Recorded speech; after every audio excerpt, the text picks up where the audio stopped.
Évangile de Luc chapitre 4. Jésus, rempli du Saint-Esprit, revint du Jourdain, et il fut conduit par l'Esprit dans le désert, où il fut tenté par le diable pendant 40 jours. Il ne mangea rien durant ces jours-là, et après qu'ils furent écoulés, il eut faim. Le diable lui dit, « Si tu es fils de Dieu, ordonne à cette pierre qu'elle devienne du pain. » Jésus lui répondit, « Il est écrit, l'homme ne vivra pas de pain seulement. » Le diable, l'ayant élevé, lui montra en un instant tous les royaumes de la terre. Et lui dit, « Je te donnerai toute cette puissance, et la gloire de ces royaumes, car elle m'a été donnée, et je la donne à qui je veux.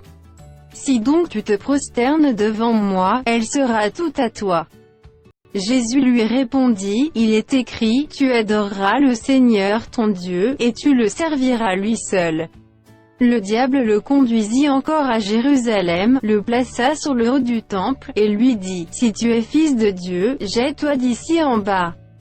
Car il est écrit, il donnera des ordres à ses anges à ton sujet, afin qu'ils te gardent. Et ils te porteront sur les mains, de peur que ton pied ne heurte contre une pierre. » Jésus lui répondit, il est dit, « Tu ne tenteras point le Seigneur ton Dieu. » Après l'avoir tenté de toutes ces manières, le diable s'éloigna de lui jusqu'à un moment favorable. Jésus, revêtu de la puissance de l'Esprit, retourna en Galilée, et sa renommée se répandit dans tout le pays d'alentour. Il enseignait dans les synagogues, et il était glorifié par tous. Il se rendit à Nazareth, où il avait été élevé, et, selon sa coutume, il entra dans la synagogue le jour du sabbat. Il se leva pour faire la lecture. Et on lui remit le livre du prophète Ésaïe. L'ayant déroulé, il trouva l'endroit où il était écrit. L'Esprit du Seigneur est sur moi, parce qu'il m'a oint pour annoncer une bonne nouvelle aux pauvres, il m'a envoyé pour guérir ceux qui ont le cœur brisé, pour proclamer aux captifs la délivrance, et aux aveugles le recouvrement de la vue, pour renvoyer libres les opprimés. Pour publier une année de grâce du Seigneur. Ensuite, il roula le livre, le remit aux serviteurs, et s'assit. Tous ceux qui se trouvaient dans la synagogue avaient les regards fixés sur lui. Alors il commença à leur dire, « Aujourd'hui cette parole de l'Écriture, que vous venez d'entendre, est accomplie. » Et tous lui rendaient témoignage, ils étaient étonnés des paroles de grâce qui sortaient de sa bouche, et ils disaient, « N'est-ce pas le fils de Joseph ?» Jésus leur dit, « Sans doute vous m'appliquerez ce proverbe, médecin, guéris-toi toi-même, et vous me direz, fais ici, dans ta patrie, tout ce que nous avons appris que tu as fait à Capernaum. » Mais, ajouta-t-il, je vous le dis en vérité, aucun prophète n'est bien reçu dans sa patrie. Je vous le dis en vérité, il y avait plusieurs veuves en Israël du temps d'Élie, lorsque le ciel fut fermé 3 ans et 6 mois et qu'il y eut une grande famine sur toute la terre. Et cependant Élie ne fut envoyé vers aucune d'elles, si ce n'est vers une femme veuve, à Sarepta, dans le pays de Sidon.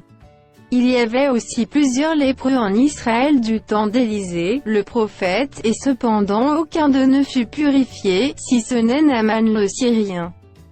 Ils furent tous remplis de colère dans la synagogue, lorsqu'ils entendirent ces choses. Et s'étant levés, ils le chassèrent de la ville, et le menèrent jusqu'au sommet de la montagne sur laquelle leur ville était bâtie, afin de le précipiter en bas. Mais Jésus, passant au milieu d'eux, s'en alla. Il descendit à Capernaum, ville de la Galilée, et il enseignait, le jour du sabbat.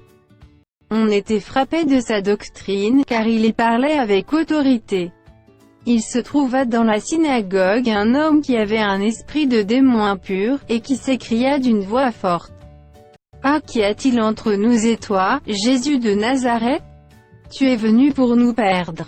Je sais qui tu es, le Saint de Dieu. » Jésus le menaça, disant, « Tais-toi, et sors de cet homme. » Et le démon le jeta au milieu de l'assemblée, et sortit de lui, sans lui faire aucun mal. Tous furent saisis de stupeur, et ils se disaient les uns aux autres, « Quelle est cette parole ?» Il commande avec autorité et puissance aux esprits impurs, et ils sortent. Et sa renommée se répandit dans tous les lieux d'alentour. En sortant de la synagogue, il se rendit à la maison de Simon. La belle-mère de Simon avait une violente fièvre, et ils le prièrent en sa faveur. S'étant penché sur elle, il menaça la fièvre, et la fièvre la quitta. À l'instant elle se leva, et les servit. Après le coucher du soleil, tous ceux qui avaient des malades atteints de diverses maladies les lui amenèrent. Il imposa les mains à chacun d'eux, et il les guérit. Des démons aussi sortirent de beaucoup de personnes, en criant et en disant, « Tu es le Fils de Dieu ». Mais il les menaçait et ne leur permettait pas de parler, parce qu'ils savaient qu'il était le Christ. Dès que le jour parut, il sortit et alla dans un lieu désert. Une foule de gens se mirent à sa recherche, et arrivèrent jusqu'à lui, ils voulaient le retenir, afin qu'il ne les quittât point. Mais il leur dit, il faut aussi que j'annonce aux autres villes la bonne nouvelle du royaume de Dieu, car c'est pour cela que j'ai été envoyé. Et il prêchait dans les synagogues de la Galilée.